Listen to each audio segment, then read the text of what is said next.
Recording by Daniel Fraser. Hans Christian Andersen, Fairytales and Short Stories Volume 1, 1835 to 1842, by Hans Christian Andersen. Translated by H. P. Paul.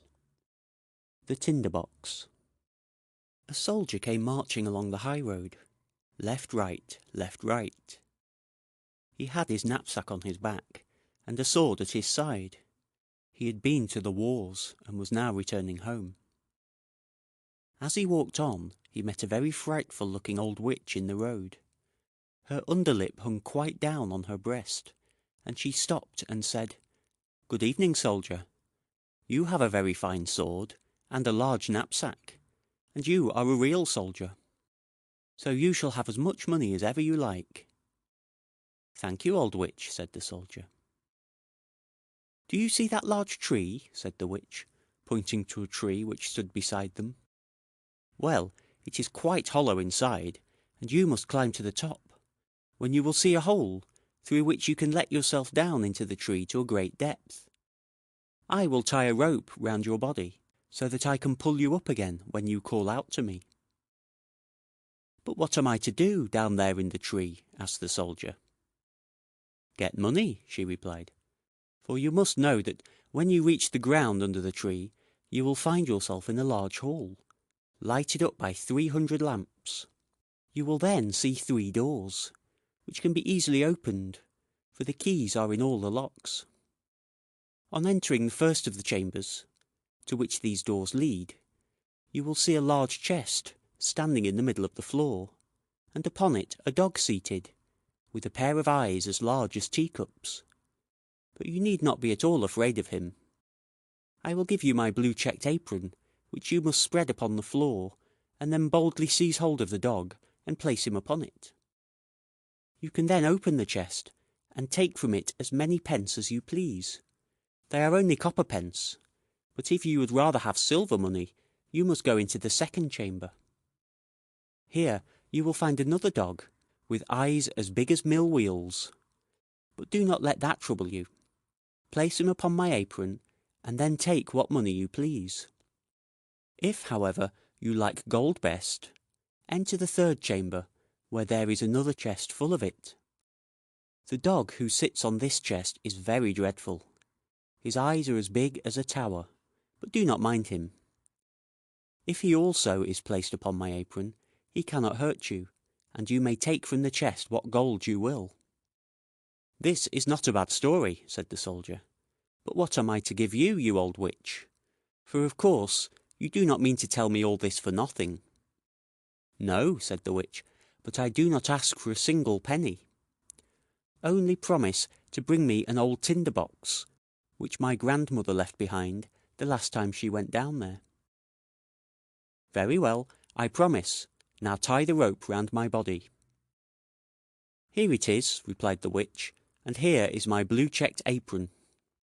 As soon as the rope was tied, the soldier climbed up the tree and let himself down through the hollow to the ground beneath, and here he found, as the witch had told him, a large hall, in which many hundred lamps were all burning. Then he opened the first door. Ah! There sat the dog, with the eyes as large as teacups, staring at him.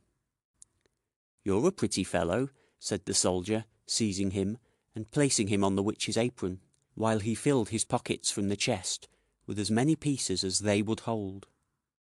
Then he closed the lid, seated the dog upon it again, and walked into another chamber. And sure enough, there sat the dog with eyes as big as mill wheels. "You had better not look at me in that way," said the soldier. "You will make your eyes water." And then he seated him also upon the apron, and opened the chest. But when he saw what a quantity of silver money it contained, he very quickly threw away all the coppers he had taken, and filled his pockets and his knapsack with nothing but silver. Then he went into the third room, and there the dog was really hideous. His eyes were truly as big as towers, and they turned round and round in his head like wheels. "Good morning," said the soldier, touching his cap, for he had never seen such a dog in his life. But after looking at him more closely, he thought he had been civil enough, So he placed him on the floor and opened the chest. Good gracious, what a quantity of gold there was! Enough to buy all the sugar sticks of the sweet stuff women, all the tin soldiers, whips, and rocking horses in the world, or even the whole town itself. There was indeed an immense quantity. So the soldier now threw away all the silver money he had taken, and filled his pockets and his knapsack with gold instead, and not only his pockets and his knapsack, but even his cap and boots, so that he could scarcely walk. He was really rich now, so he replaced the dog on the chest, closed the door, and called up through the tree, "Now pull me out, you old witch." "Have you got the tinder box?" asked the witch. "No, I declare I quite forgot it."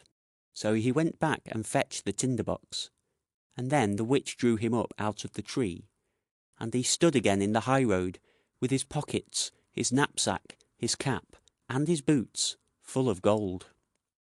"What are you going to do with the tinder box?" asked the soldier. "That is nothing to you," replied the witch. "You have the money. Now give me the tinder box." "I tell you what," said the soldier. "If you don't tell me what you are going to do with it, I will draw my sword and cut off your head." "No," said the witch. The soldier immediately cut off her head, and there she lay on the ground. Then he tied up all his money in her apron, and slung it on his back like a bundle, put the tinder box in his pocket, and walked off to the nearest town. It was a very nice town, and he put up at the best inn, and ordered a dinner of all his favourite dishes, for now he was rich and had plenty of money. The servant, who cleaned his boots, thought they certainly were a shabby pair to be worn by such a rich gentleman, for he had not yet bought any new ones. The next day, however, he procured some good clothes and proper boots, so that our soldier soon became known as a fine gentleman, and the people visited him, and told him all the wonders that were to be seen in the town, and of the king's beautiful daughter, the princess. "Where can I see her?" asked the soldier. "She is not to be seen at all," they said. "She lives in a large copper castle, surrounded by walls and towers. No one but the king himself can pass in or out, for there has been a prophecy that she will marry a common soldier, and the king cannot bear to think of such a marriage." "I should like very much to see her," thought the soldier, but he could not obtain permission to do so. However, he passed a very pleasant time, went to the theatre, drove in the king's garden, and gave a great deal of money to the poor, which was very good of him. He remembered what it had been in olden times to be without a shilling. Now he was rich, had fine clothes, and many friends, who all declared he was a fine fellow and a real gentleman, and all this gratified him exceedingly. But his money would not last for ever, and as he spent and gave away a great deal daily, and received none, he found himself at last with only 2 shillings left. So he was obliged to leave his elegant rooms, and live in a little garret under the roof, where he had to clean his own boots, and even mend them with a large needle. None of his friends came to see him. There were too many stairs to mount up. One dark evening he had not even a penny to buy a candle. Then, all at once, he remembered that there was a piece of candle stuck in the tinder box, which he had brought from the old tree, into which the witch had helped him. He found the tinder box, but no sooner had he struck a few sparks from the flint and steel, than the door flew open, and a dog with eyes as big as teacups, whom he had seen while down in the tree, stood before him and said, "What orders, master?" "Hello," said the soldier. "Well, this is a pleasant tinder box, if it brings me all I wish for." "Bring me some money," said he to the dog. He was gone in a moment, and presently returned, carrying a large bag of coppers in his mouth. The soldier very soon discovered after this the value of the tinder box. If he struck the flint once, the dog who sat on the chest of copper money made his appearance. If twice, the dog came from the chest of silver, and if 3 times, the dog with eyes like towers who watched over the gold. The soldier had now plenty of money. He returned to his elegant rooms, and reappeared in his fine clothes, so that his friends knew him again directly, and made as much of him as before. After a while he began to think it was very strange that no one could get a look at the princess. Everyone says she is very beautiful, thought he to himself. But what is the use of that if she is to be shut up in a copper castle surrounded by so many towers? Can I by any means get to see her? Stop! Where is my tinder box? Then he struck a light, and in a moment the dog with eyes as big as teacups stood before him. It is midnight, said the soldier, yet I should very much like to see the princess, if only for a moment. The dog disappeared instantly, and before the soldier could even look round, he returned with the princess. She was lying on the dog's back, asleep, and looked so lovely that everyone who saw her would know she was a real princess. The soldier could not help kissing her, true soldier as he was. Then the dog ran back with the princess, but in the morning, while at breakfast with the king and queen, she told them what a singular dream she had had during the night, of a dog and a soldier, that she had ridden on the dog's back and been kissed by the soldier. That is a very pretty story indeed, said the queen. So the next night one of the old ladies of the court was set to watch by the princess's bed, to discover whether it really was a dream, or what else it might be. The soldier longed very much to see the princess once more, so he sent for the dog again in the night to fetch her, and to run with her as fast as ever he could. But the old lady put on water boots, and ran after him as quickly as he did, and found that he carried the princess into a large house. She thought it would help her to remember the place if she made a large cross on the door with a piece of chalk. Then she went home to bed, and the dog presently returned with the princess. But when he saw that a cross had been made on the door of the house where the soldier lived, he took another piece of chalk and made crosses on all the doors in the town, so that the lady in waiting might not be able to find out the right door. Early the next morning, the king and queen accompanied the lady and all the officers of the household to see where the princess had been. "Here it is," said the king, when they came to the first door with a cross on it. "No, my dear husband, it must be that one," said the queen, pointing to a second door having a cross also. "And here is one, and there is another," they all exclaimed, for there were crosses on all the doors in every direction. So they felt it would be useless to search any farther. But the queen was a very clever woman. She could do a great deal more than merely ride in a carriage. She took her large gold scissors, cut a piece of silk into squares, and made a neat little bag. This bag she filled with buckwheat flour, and tied it round the princess's neck, and then she cut a small hole in the bag, so that the flour might be scattered on the ground as the princess went along. During the night the dog came again, and carried the princess on his back, and ran with her to the soldier, who loved her very much, and wished that he had been a prince, so that he might have her for a wife.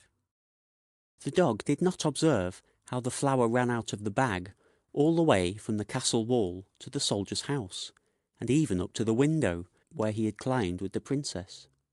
Therefore, in the morning, the king and queen found out where their daughter had been, and the soldier was taken up and put in prison. Oh, how dark and disagreeable it was as he sat there, and the people said to him, "Tomorrow you will be hanged." It was not very pleasant news, and besides, he had left the tinder box at the inn. In the morning he could see through the iron grating of the little window how the people were hastening out of the town to see him hanged. He heard the drums beating, and saw the soldiers marching. Everyone ran out to look at them, and a shoemaker's boy, with a leather apron and slippers on, galloped by so fast that one of his slippers flew off and struck against the wall where the soldier sat looking through the iron grating. "Hello, you shoemaker's boy, you need not be in such a hurry," cried the soldier to him. "There will be nothing to see till I come. But if you will run to the house where I have been living and bring me my tinder box, you shall have 4 shillings, but you must put your best foot foremost." The shoemaker's boy liked the idea of getting the 4 shillings, so he ran very fast and fetched the tinder box and gave it to the soldier. And now we shall see what happened.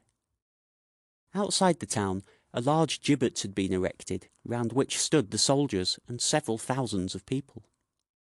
The king and the queen sat on splendid thrones opposite to the judges and the whole council. The soldier already stood on the ladder, but as they were about to place the rope around his neck, he said that an innocent request was often granted to a poor criminal before he suffered death. He wished very much to smoke a pipe, as it would be the last pipe he should ever smoke in the world. The king could not refuse this request, so the soldier took his tinder box and struck fire once, twice, thrice, and there in a moment stood all the dogs, the one with eyes as big as teacups, the one with eyes as large as mill wheels, and the third, whose eyes were like towers. "Help me now, that I may not be hanged," cried the soldier. And the dogs fell upon the judges and all the councillors, seized one by the legs and another by the nose, and tossed them many feet high in the air, so that they fell down and were dashed to pieces. "I will not be touched," said the king, but the largest dog seized him, as well as the queen, and threw them after the others. Then the soldiers and all the people were afraid, and cried, "Good soldier, you shall be our king, and you shall marry the beautiful princess." So they placed the soldier in the king's carriage, and the 3 dogs ran on in front, and cried, "Hurrah!" And the little boys whistled through their fingers, and the soldiers presented arms. The princess came out of the copper castle and became queen, which was very pleasing to her. The wedding festivities lasted a whole week, and the dogs sat at the table and stared with all their eyes. End of the Tinder Box. Recording by Daniel Fraser.